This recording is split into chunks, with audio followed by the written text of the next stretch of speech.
Bonjour, je m'appelle Laure Michaud, je suis parapentiste amatrice et je suis également préparatrice mentale. Il y a un petit peu plus d'un an, j'ai proposé à mon club, les Tétras du Volgelon, de faire une conférence afin qu'ils puissent découvrir ce qu'est la préparation mentale.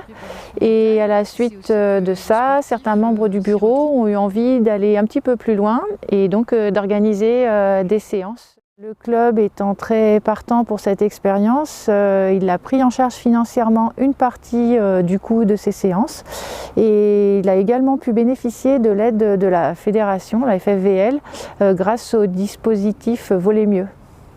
Il y a 8 personnes au total qui ont participé. Ça s'est déroulé pendant le printemps 2023 à raison à peu près d'une séance par mois avec donc 4 séances au total. Thierry, je vole en parapente depuis presque 10 ans maintenant. Je suis plutôt un pilote, on va dire, tranquille qui vole sur site. Je fais beaucoup de vols rando. Voilà, donc la préparation mentale, moi ce que j'en attendais un petit peu au début, c'était un peu d'essayer de m'aider à dépasser mes limites, notamment essayer de sortir du bocal. Et en fait, en réalité, ça m'a surtout apporté beaucoup plus de sérénité au décollage. Et aussi beaucoup plus de satisfaction sur mes vols. Je suis parapentiste depuis une dizaine d'années maintenant. Quand je suis revenu dans la région, habiter à Chambéry, je me suis mis à avoir l'opportunité de voler plus, mais je n'ai pas forcément changé ma pratique. Je suis resté dans faire des ploufs du soir, des vols très très tranquilles.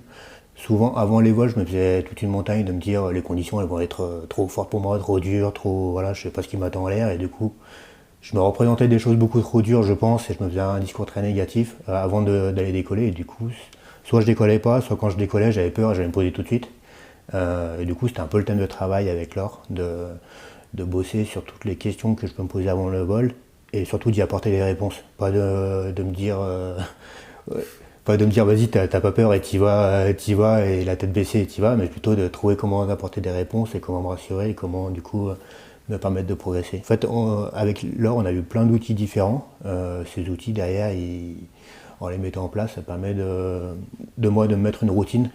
Et cette routine-là, clairement, à la fois, elle me rassure, elle répond aux questions, elle m'aide à aller voler, à prendre du plaisir en volant, à moins hésiter à prendre du plaisir en volant. Je vole depuis 1987.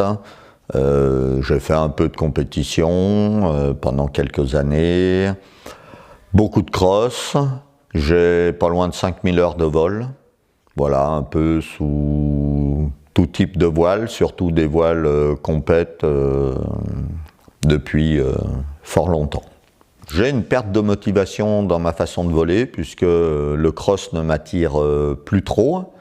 Et je garde quand même un esprit un peu compétiteur, donc je voulais enlever cet esprit compétiteur pour pouvoir voler réellement que plaisir, garder l'objectif de départ qui est 200 mètres plein les yeux et de voler avec les potes pour avoir le maximum de plaisir à latéraux et surtout quand on n'a fait que 260 km, ne pas être envieux de ceux qui ont fait 272. Ça s'adresse vraiment à tout le monde à partir du moment où il y a un besoin qui est exprimé. Ça peut être un besoin très très précis. En parapente, par exemple, ça peut être quelqu'un qui me dit « moi, j'arrive pas à sortir du bocal, voilà », ou alors au décollage, j'ai tel genre de problème. Et puis ça peut être quelque chose de beaucoup plus global. J'aimerais être capable de parcourir plus, faire des crosses plus grands, par exemple. Ou comme on le disait, retrouver plus de plaisir dans ma pratique, je ressens de la frustration par exemple. Donc ça s'adresse aussi bien à des débutants et puis à des gens voilà, chevronnés, et aussi à toutes les pratiques. Ça peut être des gens qui volent en site, ça peut être des gens qui font de l'accro, peu importe, en fin de compte, à partir du moment où il y a un besoin ou simplement un besoin de performance, eh bien la prépa mentale peut amener vraiment quelque chose.